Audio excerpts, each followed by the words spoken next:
Hello friends, नवोदियंस academy में आपका स्वागत है।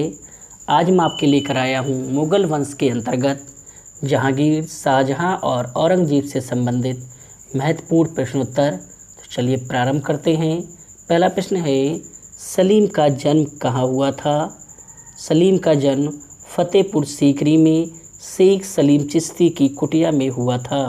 सलीम को ही क्या हम जहांगीर कहते हैं और अकबर सलीम को प्यार से शेखू बाबा बुलाया करता था। अगला प्रश्न है, मोहम्मद सलीम की माता का क्या नाम था? तो मोहम्मद सलीम की माता का नाम मरियम उज़ ज़मानी था। मतलब जिसे क्या है अकबर प्यार से जोधा बोलता था। क्या बोलता था? जोधा। और जोधा के बचपन का नाम हीर कुंवर और हरकाबाई था।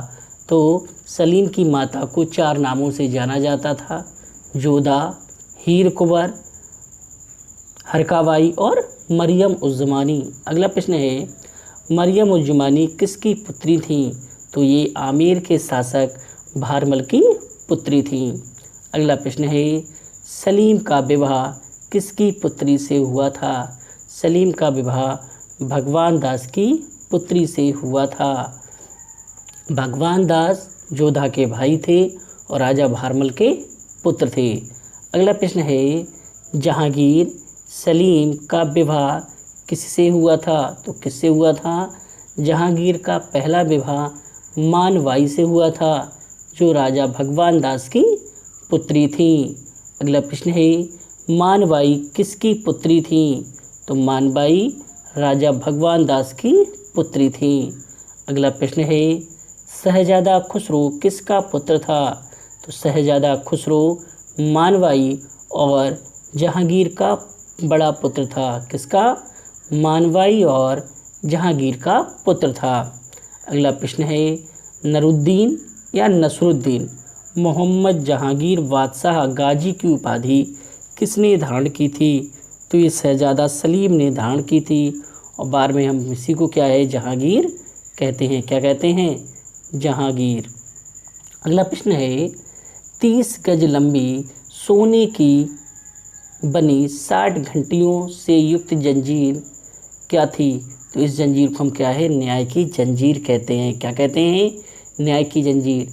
अब इसमें 60 घंटियों की जगह 50 घंटियाँ भी हो सकती हैं, क्योंकि अलग अलग पुस्तकों में अलग अलग लिखा गया है। फिलहाल हमें याद रखना है कि न्याय की जंजीर का निर्माण किसने कराया था? जहांगीर ने कराया था। अगला प्रश्न है, न्याय की जंजीर का निर्माण किसने कराया था? तो न्याय की जंजीर का निर्माण जहांगीर ने कराया था। अगला प्रश्न है, न्याय की जंजीर को अन्य किस नाम से जाना जाता है? तो न्याय की जंजीर को एक अन्य नाम से जाना जाता है, जो है जंजीर ए अदली। जंजीर ए अदली। तो न्याय की जंजीर को जंजीर ए अदली भी कहा जाता है।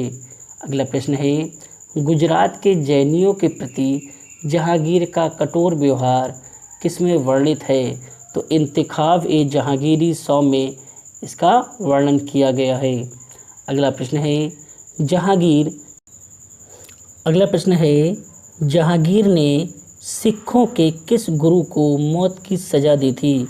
तो जहांगीर ने सिखों के प्रमुख गुरु अर्जुन देव को मौत की सज़ा दी थी, क्योंकि अर्जुन देव ने खुसरो को आशीर्वाद दिया था और उसका सहयोग दिया था। इसीलिए जहांगीर ने अर्जुन देव पर राजद्रोह का मुकदमा चलाया और इन्हें सजा दी। अगला प्रश्न है, नूरजहां किसकी पुत्री थी? तो नूरजहां मिर्ज़ा गियास बेग की पुत्री थी। किसकी पुत्री थी? मिर्ज़ा गियास बेग की पुत्री थी। अगला प्रश्न है, मेहरुनिसा का विवाह किससे हुआ था? तो मेहरुनिसा का विवाह यानी नूरजहां का पहला विवाह अली कुली खां या अली कुली बेग से हुआ था। अगला प्रश्न है, अली कुली बेग ने कौन सी उपाधि धारण की थी? तो अली कुली बेग ने शेर अफ़गान की उपाधि धारण की थी। अगला प्रश्न है, शेर अफ़गान की विधवा मेहरुनिसा से किसने विवाह किया था? तो बाद में किसने विवाह कर लिया था इससे? जहांगीर ने विवाह कर लिया था। अगला प्रश्न है, मेहरुनिसा और अली कुली खां की पुत्री का क्या नाम था? तो इन दोनों की पुत्री का नाम लाडली बेगम था और इसी पुत्री से बाद में नूरजहां जहांगीर के एक अन्य पुत्र शहरयार से शादी करवा देती है। किसकी विवाह? इस लाडली बेगम का विवाह किससे करवा देती है? जहांगीर के पुत्र शहरयार से करवा देती है। अगला प्रश्न है, मेहरुनिसा को कौन सी उपाधि दी गई थी? तो मेहरुनिसा को नूर महल की उपाधि दी गई थी। अगला प्रश्न है, नूर महल उपाधि को बाद में क्या नाम दिया गया? तो इस नूर महल की उपाधि को बाद में बदलकर नूरजहां कर दिया गया। अगला प्रश्न है, जहांगीर ने किस हिंदू को हिंदुओं का जज नियुक्त किया था? तो जहांगीर ने श्रीकांत को हिंदुओं का जज नियुक्त किया था। अगला प्रश्न है, जुंटा गुट किसने बनाया था? तो जुंटा गुट नूरजहां ने बनाया था। अगला प्रश्न है, जुंटा गुट में कौन शामिल थे? तो जुंटा गुट में एतमाउद्दौला, अस्मत बेगम, आसफ खां और खुर्रम शामिल थे। एतमाउद्दौला कौन था? ये पिता था किसका? नूरजहां का। अस्मत बेगम नूरजहां की माँ थी और आसफ खां नूरजहां का भाई था। खुर्रम जोधाबाई या जगत गोसाई का पुत्र था। जहांगीर और जगत गोसाई का पुत्र था खुर्रम, जो बाद में क्या है, शाहजहां नाम से प्रचलित होता है।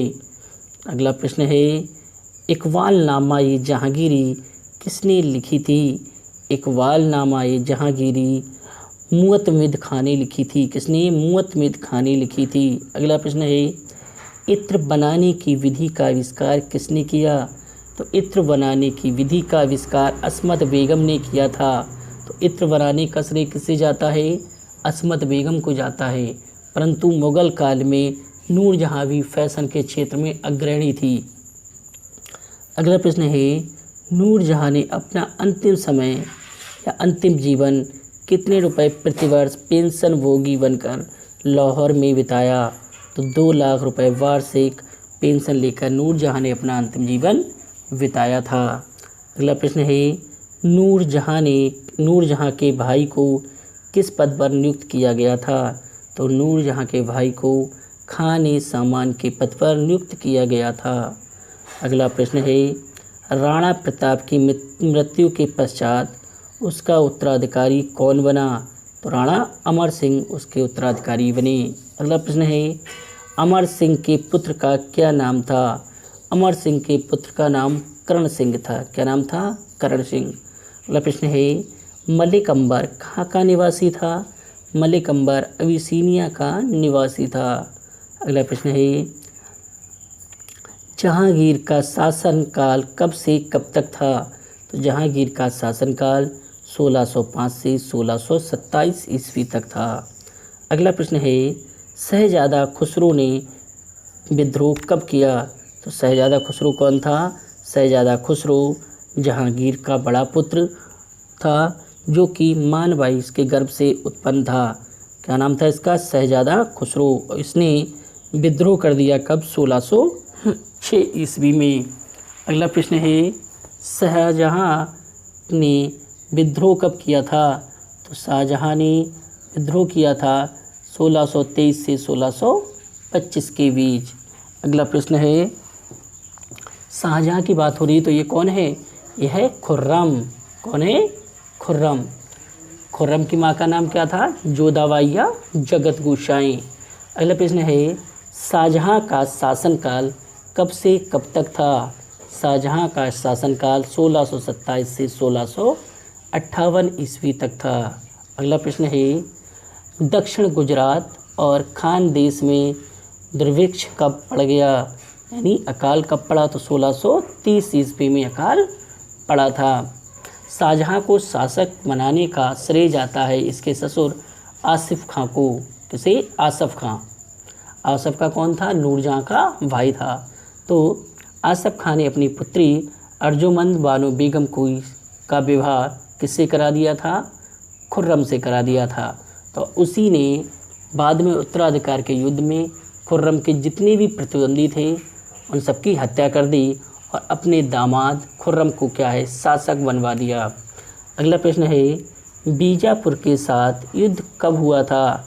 तो मुगलों का बीजापुर के साथ युद्ध हुआ था 1631 में। अगला प्रश्न है शहजादा खुर्रम को कौन सी उपाधि दी गई? तो शहजादा खुर्रम को कौन सी उपाधि दी गई? शाहजहां की। कौन सी उपाधि दी गई? शाहजहां। अगला प्रश्न है सरहिंद, दोआब और दिल्ली आदि स्थानों पर प्लेग की बीमारी कब फैली? तो प्लेग फैला था 1616 में जहांगीर के काल में। अगला प्रश्न है किस स्थान पर जहांगीर की मृत्यु हुई? तो कहाँ हुई थी? भीमबार में हुई थी।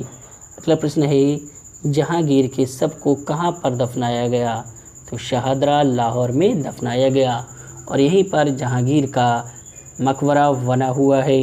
अगला प्रश्न है किस बादशाह के दरबार में यूरोपीय यात्री विलियम फिंच, सर टॉमस रो और एडवर्ड टेरी आए थे? तो किसके काल में आए थे? जहांगीर के काल में आए थे।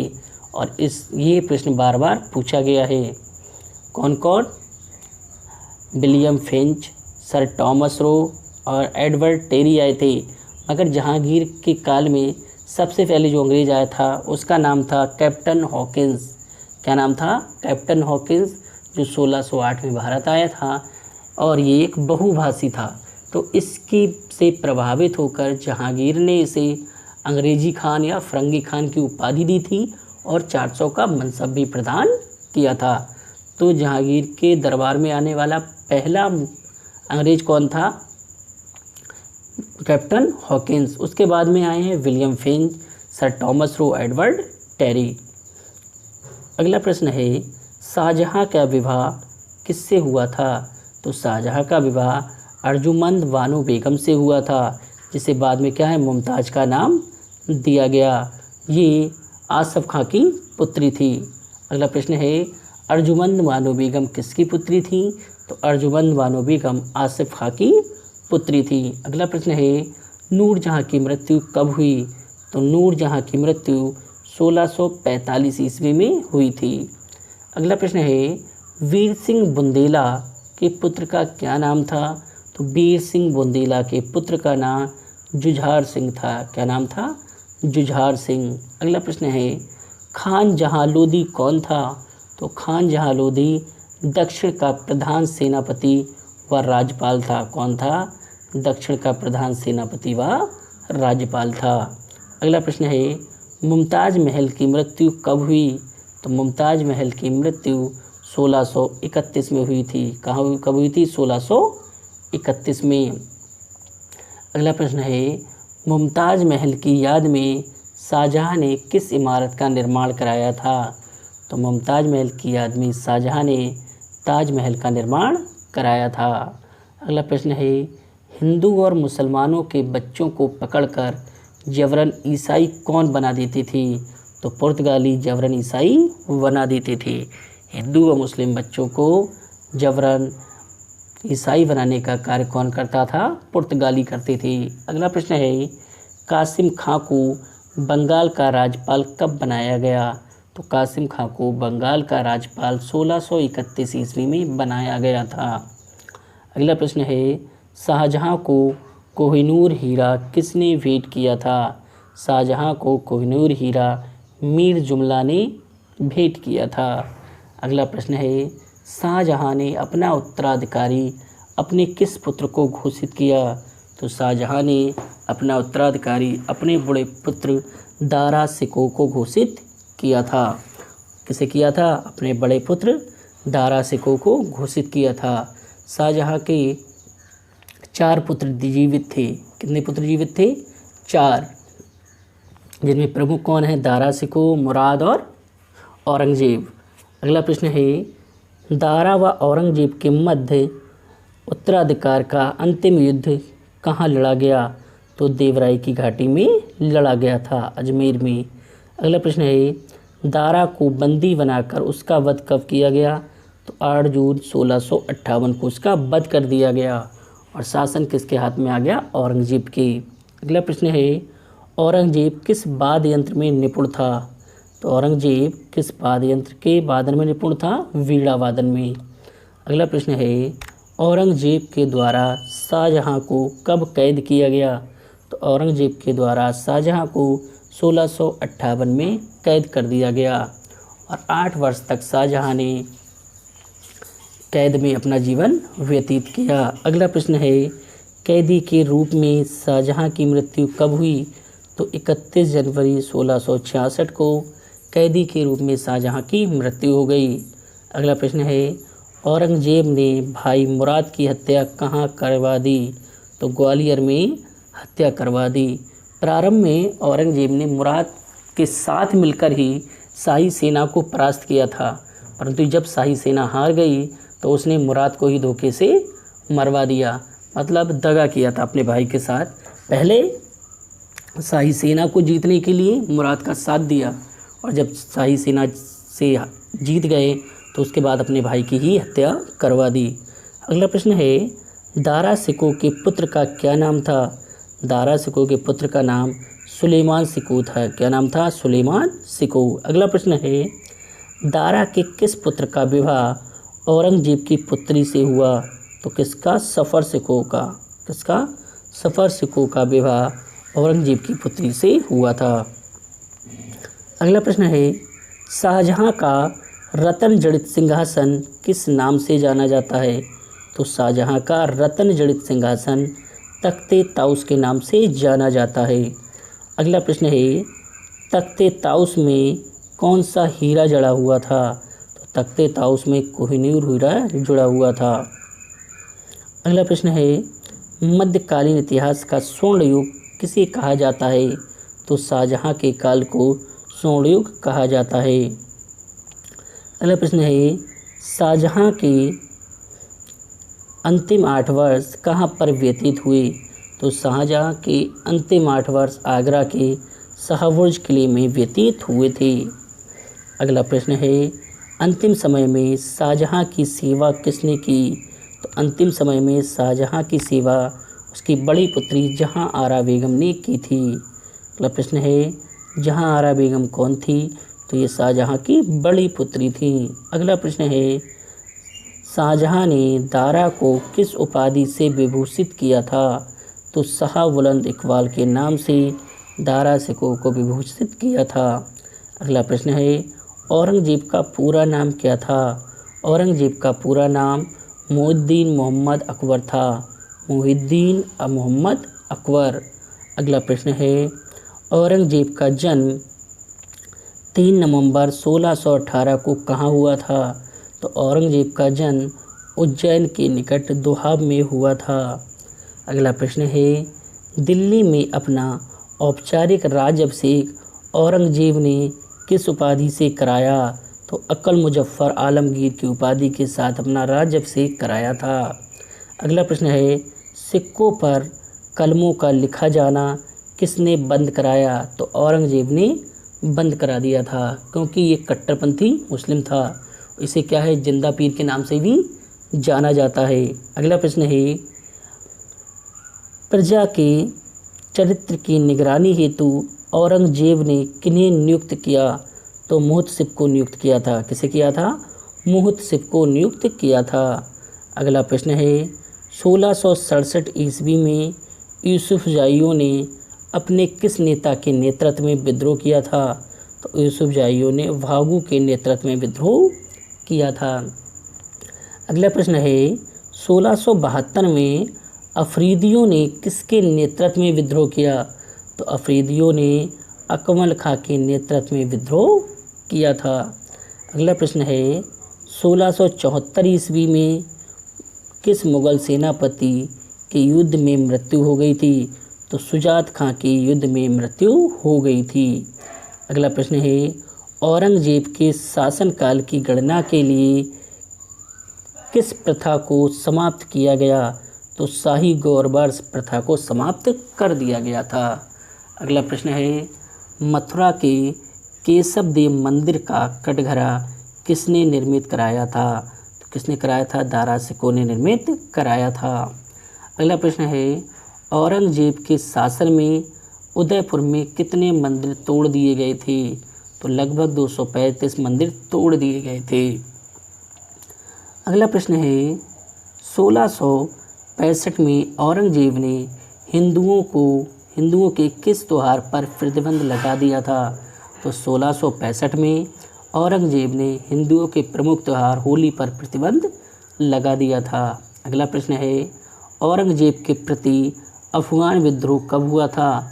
1669 में औरंगजेब के प्रति अफगान विद्रोह हुआ था। अगला प्रश्न है हिंदुओं को अंगूठियों पर देवी देवताओं के नाम खुदवाने की मनाही कब हुई? 1702 में। और किसने की थी? औरंगजेब ने। किसने? औरंगजेब ने हिंदुओं को अंगूठियों पर देवी देवताओं की मूर्ति खुदवाने से मना कर दिया था। अगला प्रश्न है औरंगजेब के विरुद्ध 1667 में जाट विद्रोह किसके नेतृत्व में हुआ? तो गोकुला के नेतृत्व में जाट विद्रोह हुआ था। अगला प्रश्न है 1685 ईस्वी में 1685 ईस्वी में किए गए जाट विद्रोह का नेता कौन था? तो कौन था? राजा राम था। कौन था? राजा राम। अगला प्रश्न है जिन विद्रोहियों ने सिकंदरा स्थित अकबर के मकबरे को खोदा और लूट लिया, तो किन्होंने? जाट विद्रोहियों ने अकबर के मकबरे को खोदा था। ये प्रश्न कई बार पूछा गया है। अगला प्रश्न है जाटों को सैनिक शक्ति के रूप में किसने परिवर्तित किया? तो चूड़ामन और बदन सिंह ने परिवर्तित किया। अगला प्रश्न है सतनामी विद्रोह कब किया गया? सतनामी विद्रोह 1662 में किया गया। अगला प्रश्न है सतनामी पंथ की स्थापना का श्रेय किसे दिया जाता है? तो सतनामी पंथ की स्थापना का श्रेय जगजीवन दास को दिया जाता है। अगला प्रश्न है सतनामी विद्रोह को किसके नेतृत्व में सैनिकों ने दबा दिया? तो रतनार्ज खां के नेतृत्व में सतनामी विद्रोह को दबा दिया गया। अगला प्रश्न है औरंगजेब के काल में बुंदेला विद्रोह से पूर्व मालवा में स्वतंत्र राज्य की स्थापना किसने की? तो छत्रसाल ने की थी। किसने की थी? छत्रसाल ने। औरंगजेब के काल में बुंदेला विद्रोह से पूर्व मालवा में स्वतंत्र राज्य की स्थापना किसने की? छत्रसाल ने की थी। अगला प्रश्न है औरंगजेब से क्षुब्ध होकर राजपूतों ने किसके नेतृत्व में विद्रोह किया था? तो दुर्गादास राठौर के नेतृत्व में विद्रोह किया था। अगला प्रश्न है धर्म की रक्षा हेतु गुरु गोविंद सिंह ने किसका गठन सैनिक संस्था के आधार पर किया था? तो किसका किया था? खालसा पंथ का गठन किया था। अगला प्रश्न है किस सिख गुरु को 1695 में औरंगजेब द्वारा यातना देकर मार डाला गया? तो गुरु तेग बहादुर को यातना देकर मार डाला गया। अगला प्रश्न है औरंगजेब की मृत्यु कब हुई? औरंगजेब की मृत्यु 1707 ईस्वी में हुई थी। अगला प्रश्न है एक अफगान ने गुरु गोविंद सिंह की छुरा मारकर कब हत्या कर दी? तो 1608 में हत्या कर दी। अगला प्रश्न है गुरु गोविंद सिंह का उत्तराधिकारी कौन बना? गुरु गोविंद सिंह का उत्तराधिकारी बंदा बहादुर बना था। कौन बना था? बंदा बहादुर। अगला प्रश्न है आदिल शाह ने पुरंदर की संधि किसके साथ संपन्न की? तो आदिल शाह ने पुरंदर की संधि शिवाजी के साथ संपन्न की थी। अगला प्रश्न है 1656 ईस्वी में गोलकुंडा के वास्तविक शासक कौन थे? तो 1656 ईस्वी में गोलकुंडा के वास्तविक शासक मदन्ना और अकन्ना नामक ब्राह्मण थे। मदन्ना और अकन्ना नामक दो ब्राह्मण थे। अगला प्रश्न है अबुल हसन को कितनी पेंशन देकर दौलताबाद के किले में कैद कर दिया गया? तो 50,000 रुपये वार्षिक पेंशन देकर अबुल हसन को दौलताबाद के किले में कैद कर दिया गया। अगला प्रश्न है शिवाजी की मृत्यु कब हुई? तो शिवाजी की मृत्यु 1680 ईस्वी में हुई थी। अगला प्रश्न है औरंगजेब ने संभाजी को मारकर उसके किस पुत्र को कैद कर लिया? तो पुत्र साहू को कैद कर लिया था। औरंगजेब ने संभाजी को मारकर उसके पुत्र साहू को कैद कर लिया था। अगला प्रश्न है राजा राम की मृत्यु के पश्चात 1707 में सॉरी 1700 में ईस्वी तक मराठों का संघर्ष किसने जारी रखा? तो ताराबाई ने ये संघर्ष जारी रखा था। और ताराबाई राजा राम की पत्नी थी। तो अगर ये वीडियो पसंद आई हो तो चैनल को सब्सक्राइब करें, मित्रों के साथ शेयर करें। धन्यवाद।